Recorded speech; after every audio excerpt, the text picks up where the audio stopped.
the edge of extinction. The Galactic Confederation had stood for over 12 centuries, 43 advanced species united in peace and technological harmony. Their elegant ships cruised the stars like silver fish through a cosmic ocean. Their diplomats brought stability to thousands of worlds, and their scientists unlocked mysteries that had once seemed like magic.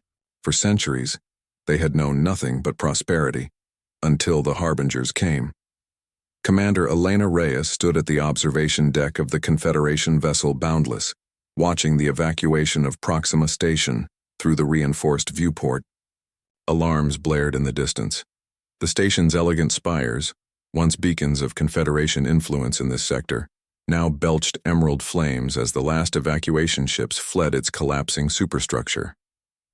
"That's the 9th major installation we've lost this month," First Officer Tavik said, his 4 violet eyes blinking in rapid succession, a sign of extreme stress in Liridians. "The Harbingers are advancing faster than our models predicted." Elena nodded grimly. The holographic star map hovering between them told the story plainly enough. Red indicators swept across what had once been Confederation space, leaving only a shrinking pocket of blue systems still under their control. The Harbingers had emerged from unknown space 2 years ago, their massive hive ships tearing through the Confederation's outer defenses like paper. "High Council transmission incoming," announced the ship's AI. "Priority Alpha." The elegant form of High Counselor Zan materialized before them, his normally pristine silver robes now wrinkled from days without rest. "Commander Reyes, we've received your report on the fall of Proxima. Most unfortunate. Sir, the Harbingers are adapting to our defensive algorithms faster than we can update them," Elena replied. "Their latest configurations completely neutralized our displacement shields." "Yes, they are most efficient," the counselor said, his expression grim. "The Council has made a difficult decision. We're initiating Protocol Omega. All remaining fleets are to converge on the core systems immediately." Elena froze. "What about the outer colonies? There are billions of civilians." "They are lost, Commander. Our models give us 3 months at most before total Confederation collapse. We must preserve what we can." "And Earth?" Elena asked, her voice tight. The Confederation had discovered her homeworld nearly 40 years ago, but had kept humanity at arm's length, concerned about their unpredictable nature and propensity for conflict. Earth had been granted minor trading rights but no significant technology transfers or defensive systems. "Earth is not a priority," Counselor Zan replied flatly. "The humans are centuries behind us technologically. They have no quantum resources. The Harbingers would value. The Harbingers will reach them eventually, but we cannot spare resources for worlds that cannot contribute to our defense." After the transmission ended, Elena stood silent, her fists clenched at her sides. "You're thinking of your homeworld," Tavik observed quietly. "The Council is making a mistake," Elena replied. "They're thinking like the Confederation always has. Logically, methodically, predictably. That's exactly why the Harbingers are beating us. They've figured out our patterns." "What would humans do differently?" Tavik asked, his tone curious rather than dismissive. Elena smiled grimly.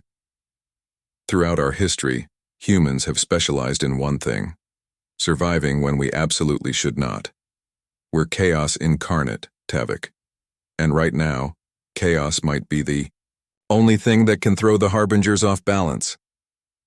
3 days later, the Boundless was docked at Centauri Way Station for emergency repairs. In the confusion of the evacuation efforts, a small scout ship quietly detached from its underside. The vessel, piloted by Commander Elena Reyes herself, activated its stealth systems and set course for Earth, carrying with it everything the Confederation knew about the Harbingers. She had transmitted her resignation to High Command just before departure. Their response was a single word: traitor. Perhaps, Elena thought as she engaged the quantum drive. But sometimes salvation came from unexpected sources, and humanity, for all its flaws, had never accepted defeat gracefully. General Marcus Chen had seen many impossible things during his 30 years of military service, but nothing compared to the sleek alien vessel that now sat in the heavily guarded underground facility beneath Cheyenne Mountain. "You're absolutely certain about this?" President Adebayo asked, his normally confident voice wavering slightly as they stood before the ship. "The data checks out," confirmed Dr. Sofia Hernandez, Earth's leading xenolinguist. "Commander Reyes has provided us with extensive technical specifications, biological assessments, and battle reports. The harbingers are real, and they're coming." The gathered world leaders exchanged grim looks.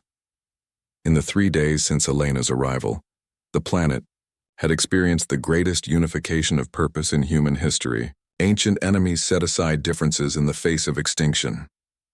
"How long do we have?" asked the Chinese premier. 18 months, maybe less," Elena replied. She stood apart from the others, still uncomfortable in Earth gravity after so many years in space. "The harbingers are systematic. They'll finish with the Confederation before turning to isolated worlds like Earth. And you're telling us the Confederation, with technology centuries beyond ours, is losing?" the Russian president asked incredulously. "The Confederation has fought wars through simulation for 1,000 years, Elena explained.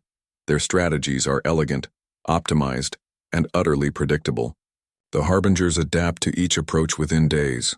General Chen stepped forward. "What makes you think we'll fare any better?" Elena actually smiled.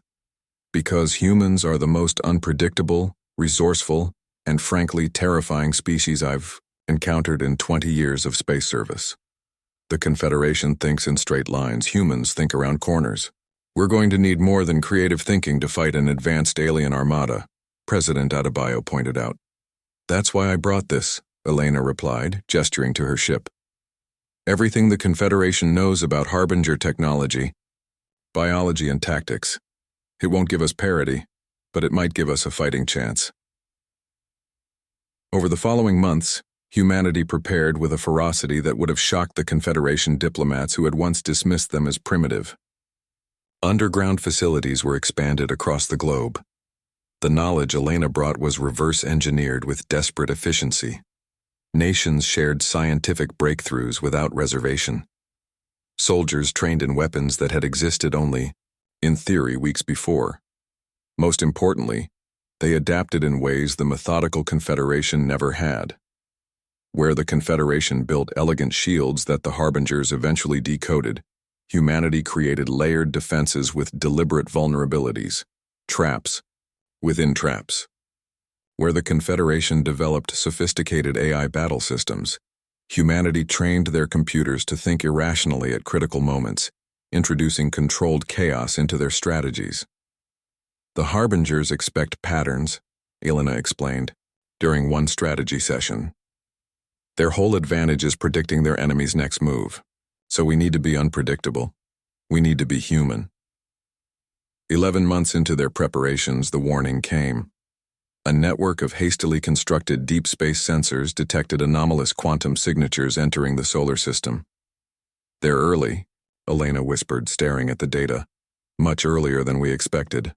General Chen nodded grimly. "Then we'll just have to be ready earlier than we expected, too." The first Harbinger scout vessels entered Earth orbit 3 days later. Unlike the massive hive ships that had devastated Confederation worlds, these were smaller vessels, probes sent to assess this insignificant world's defenses before the main fleet arrived. The harbingers broadcast their message across all frequencies, translated perfectly into Earth's major languages. "We are the harbingers. Your existence is inefficient. Your resources will be repurposed. Resistance is unnecessary." Across the planet, humanity held its breath. The trap was set. The battle for Earth had begun. Humanity strikes back. The Harbinger scout ships hovered above Earth like predators assessing their prey. Their sensors swept the planet, detecting primitive defense systems, rudimentary space capabilities, and disorganized electromagnetic communications, all consistent with a pre-quantum civilization, exactly as their intelligence from conquered Confederation worlds had indicated. What they failed to detect were the thousands of stealth satellites positioned throughout the solar system, their technology derived from Elena's scout ship. They missed the quantum distortion fields concealing Earth's true military buildup. And they completely overlooked the small device attached to their own hull during their passage through the asteroid belt, planted by a seemingly insignificant mining vessel that had fled at their approach. In the command center beneath Cheyenne Mountain, General Chen watched the tactical display with Elena at his side. "Signal the Artemis array," he ordered quietly. Across Earth's night side, seemingly innocent weather satellites simultaneously activated targeting systems. Before the Harbinger scouts could react, concentrated particle beams lashed out from 50 different locations. Their shields, calibrated for Confederation weapons, fluctuated against the unfamiliar energy signature. "Now," Chen said. The device on the Harbinger hull activated, disrupting their shield harmonics for just 4 seconds, but it was enough. The particle beams punched through, turning 3 of the 5 scout ships into expanding clouds of superheated plasma. The remaining 2 ships immediately attempted to quantum jump away, but discovered another unpleasant surprise. Earth scientists had adapted Confederation technology to create a localized jump inhibitor field. Their escape routes blocked, the Harbinger vessels turned to conventional engines, accelerating toward the outer system. "Pursuing forces are in position," reported Admiral Yamamoto from her command post on Luna Base. "Release the Vipers," Chen ordered. Small, nimble fighters, a hybrid of human design and Confederation technology, streaked after the fleeing scouts. Unlike the predictable pursuit patterns the Harbingers had come to expect from the Confederation, these craft moved erratically, changing formation constantly, using Jupiter's radiation belts to mask their approach. Within hours, the remaining scouts had been neutralized. For the first time since their emergence from deep space, the Harbingers had suffered a complete tactical defeat. "They'll be back," Elena said, no celebration in her voice. "With a much larger force. We're counting on it," Chen replied grimly. In the void beyond Saturn, First Archon Vexer reviewed the data from the failed scouting mission with mounting confusion. The primitive world had defenses far beyond their expected technological level. More disturbing were the tactics, chaotic, unpredictable, almost random in their application. "How did they anticipate our shield frequencies?" demanded Second Archon Kaleth. "Unknown," Vexer admitted. "But this minor setback changes nothing. Deploy the 16th Hive cluster." The response to the loss of 5 scout ships was overwhelming. A fleet of over 300 vessels, including 2 massive Hive ships capable of sterilizing a planet's surface within hours. The Harbingers did not believe in measured responses. Rebellion was met with obliteration. As the fleet approached Earth, they encountered no resistance. The small satellites that had previously attacked were now dormant or destroyed. Earth's meager official defense fleet, a handful of primitive chemical-propelled vessels, retreated to their homeworld. Victory seemed assured. That's when the Harbingers experienced something entirely new: psychological warfare, human style. Every communication system in their fleet simultaneously activated, bypassing security protocols that had never been breached before. On every screen, a simple message appeared, followed by what humans called music, a chaotic, pulsing composition that disorientated the Harbingers' sensitive neural structures. The message was brief.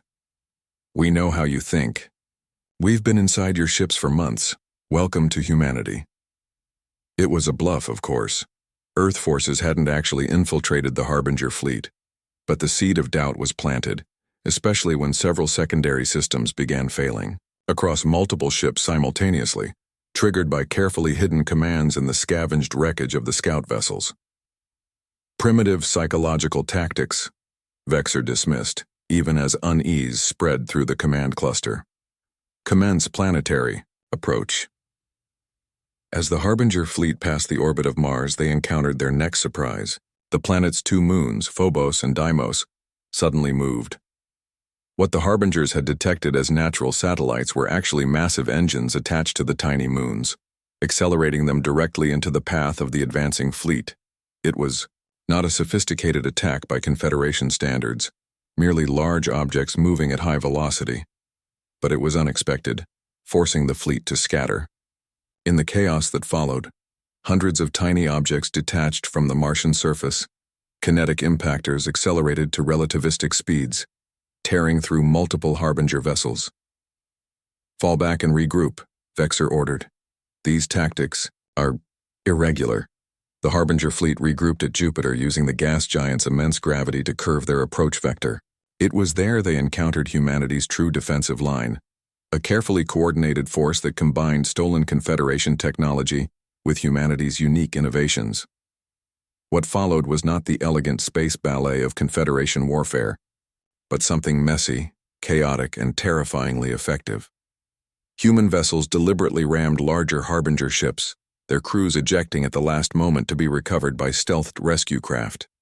Nuclear devices were detonated not to destroy enemies but to create electromagnetic pulses that temporarily blinded Harbinger sensors, allowing swarms of automated drones to attach to their hulls. Most disturbingly to the Harbingers, the humans, appeared to have no pattern, no consistent doctrine. Each engagement brought new tactics, new approaches. Some human vessels even broadcast their attack vectors openly, only to do something completely different when the Harbingers adapted. "They're irrational," Caleth observed with growing concern. "They're efficient," Vexer corrected, watching. Another hive ship succumbed to what appeared to be a mining vessel repurposed as a massive drill. "Just not in any way we understand." The Battle of Jupiter's orbit, as it would later be called, lasted 17 hours. When it ended, the mighty Harbinger fleet was in retreat, their carefully optimized battle algorithms rendered useless against an enemy that refused to follow any recognizable pattern. As the surviving Harbinger vessels limped back toward deep space, they broadcast one final message: "This world is unsuitable for harvest. Mark for indefinite avoidance." 6 months later, Elena stood on the bridge of the Defiance, Earth's first true battleship, built with a fusion of human ingenuity and adapted Confederation technology. Around her, a fleet of similar vessels prepared to jump to the Centauri system, where Confederation remnants still held out against the Harbinger advance. "The Confederation Council has formally requested our assistance," General Chen reported, now serving as Earth's military liaison to the stars. "Never thought I'd see the day." "They've realized what we knew all along," Elena replied. "The Harbingers can adapt to any predictable strategy, but they have no defense against human unpredictability." In the months since the Battle of Jupiter, humanity had pushed outward, reclaiming nearby systems the Harbingers had conquered. Each victory built upon the last, as humans combined salvaged alien technology with their own unique approach to warfare. Most importantly, they had shared their methods with the surviving Confederation species, teaching these ancient civilizations something they had forgotten over millennia of peace. Sometimes, the most logical approach was to be deliberately illogical. "The Harbingers are retreating across 3 sectors," Chen noted with satisfaction. "They've never encountered a force they couldn't eventually predict and counter." "They've never encountered humans before," Elena said with a small smile. As the Earth fleet prepared to jump to its first major off-world battle, Elena reflected on how quickly everything had changed. The Confederation that had once dismissed humanity as primitive now looked to Earth for leadership. The Harbingers who had conquered 1,000 worlds now fled before ships bearing the human flag. "Signal the fleet," she ordered. "We jump in 5 minutes." Across the stars, the message spread from world to world, species to species. Humanity had entered the galactic stage not as supplicants or junior partners, but as saviors, and the universe would never be the same again.